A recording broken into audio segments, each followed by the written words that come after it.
경기도 산하 공공기관 노조가 작성한 문건에 따라서 이재명 지사가 경기도에서 낙하산 인사가 90명만 다른다는 의혹이 제기됐습니다. 함께 보시죠. 낙하산 인사 90명, 이재명 보훈 인사 논란, 경기도 산하 공공기관 노조 작성, 부정 채용 경기도 공공기관 자료, 성남 시절 산하기관에서 함께한 인물, 2017년 대선 캠프 활동한 인물, 뇌물수수 혐의 실형받은 경찰 간부 출신 인사, 낙하산 인사 명단 뭐 90여 명이다 라고 얘기가 나왔고요. 노조 측은 공공기관의 진입장벽 낮춰 측근들에게 자리 나눠주기 수단으로 악용했다.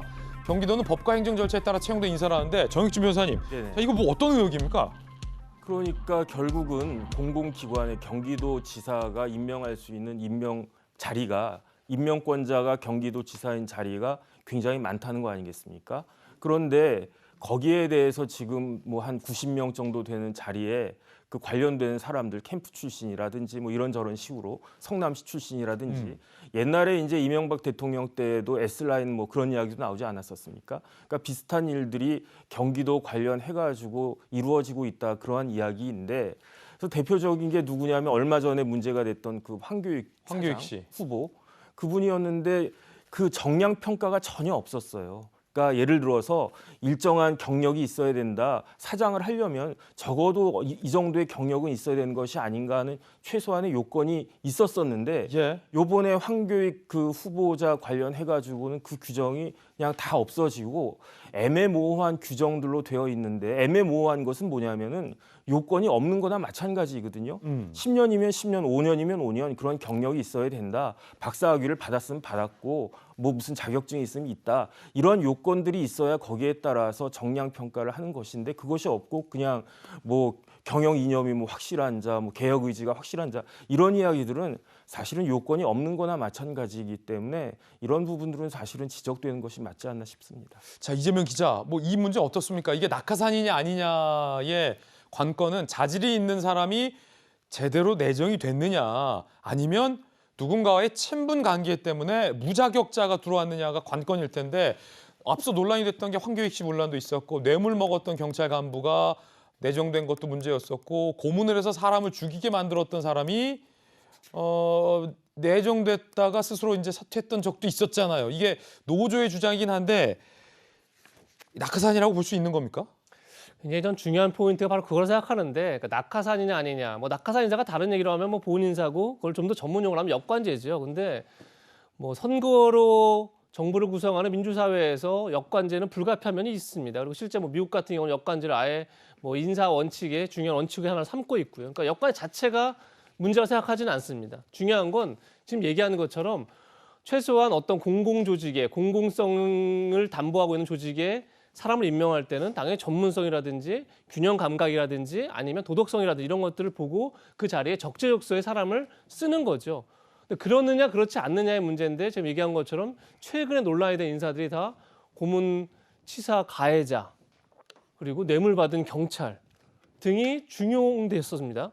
그리고 얘기한 것처럼 노골적으로 정치적 편향성을 드러낸 인사를 공공기관에 수장으로 내정을 합니다. 그러니까 이거는 역관제냐 아니냐 낙하산이냐 아니냐 이런 문제가 아니라 공공조직의 공공성에 대한 이재명 씨의 인식의 문제다. 그러니까 인사 철학에 대한 문제다. 전 여러 차례 말씀드렸고 그런 점에서 이게 지금 낙하산이 90명이다 뭐 아니다.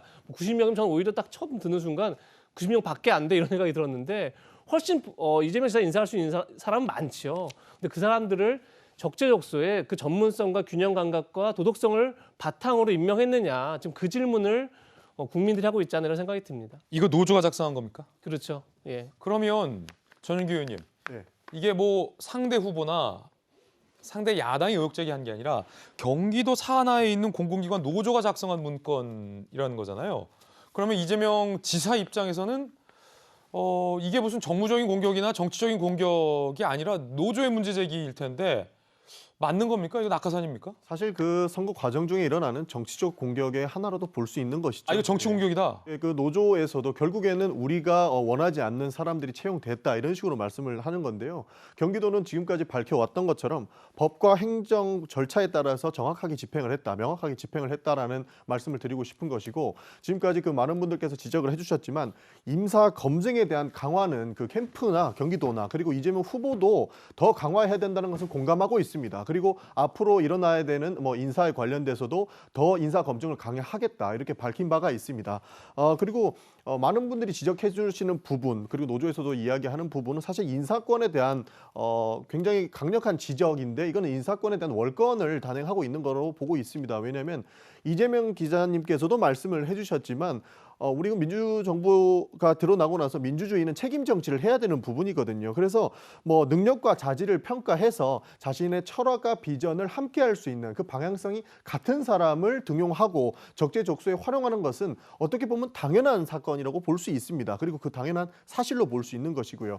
그리고 이제 국민의힘에서도 조금 과도하게 지적하는 부분이 있는데 이것 또한 인사권에 대한 월권이다 이렇게 볼 수 있습니다. 왜냐하면 우리가 서울시에서 인사권을 집행하는 것, 오세훈 시장이 자신의 철학과 비전과 방향성을 맞는 사람을 적재적소에 활용하는 것에 대해서 저희는 그것을 보훈 인사다, 잘못된 인사다라고 지적하지 않습니다. 왜냐하면 오세훈 시장이 원하는 시정 방향이 있기 때문에 충분히 가능했던 부분이고 역대 정부에서도 마찬가지입니다. 뭐 캠코더 인사니 뭐 어떤 인사니 뭐 보훈 인사니라고 이야기를 하는데 그것조차 인사권에 대한 과도한 지적일 수밖에 없는 사실이다. 저는 이렇게 말씀을 드리고 싶습니다. 예, 자 이거는 뭐 인사권이다.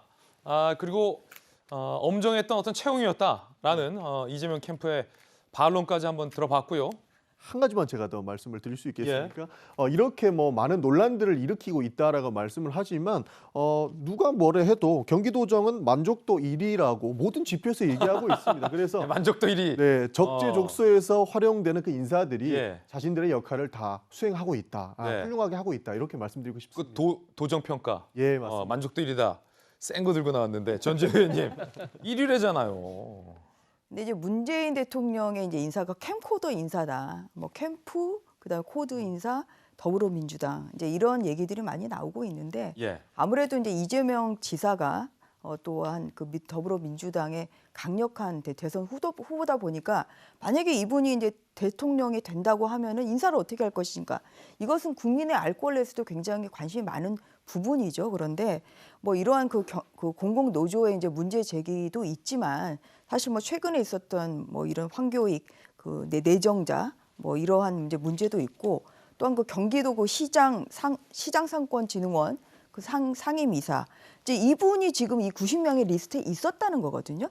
근데 이분이 굉장히 문제가 됐었죠. 뇌물죄로 처벌을 받았던 사람이 이런 경상원의 상임이사 그것도 뭐 그 내용 그 채용 자체도 사실 굉장히 좀 불공정 시비가 좀 있는 그런 부분이 있었고 그래서 이제 이러한 이 사람이 지금 이 90명의 명단에 있었고 이제 이러다 보니까 사실 국민들로서는 이제 이러한 인사가 좀 적정하게 행사가 됐느냐에 대한 당연한 관심을 좀 가질 수밖에 없는 것이고요. 예.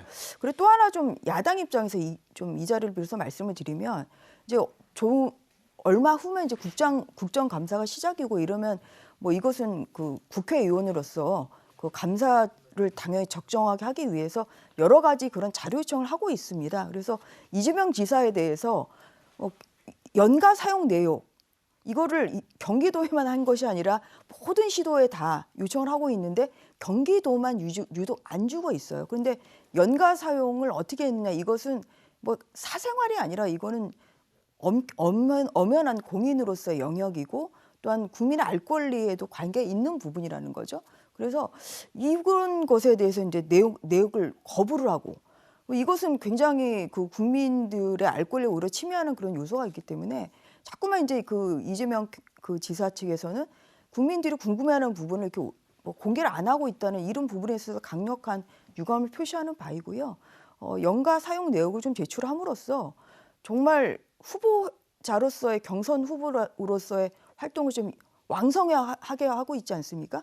만약에 그 연가를 내지 않고 만약 경선 후보 이게 도정 활동은 아니잖아요.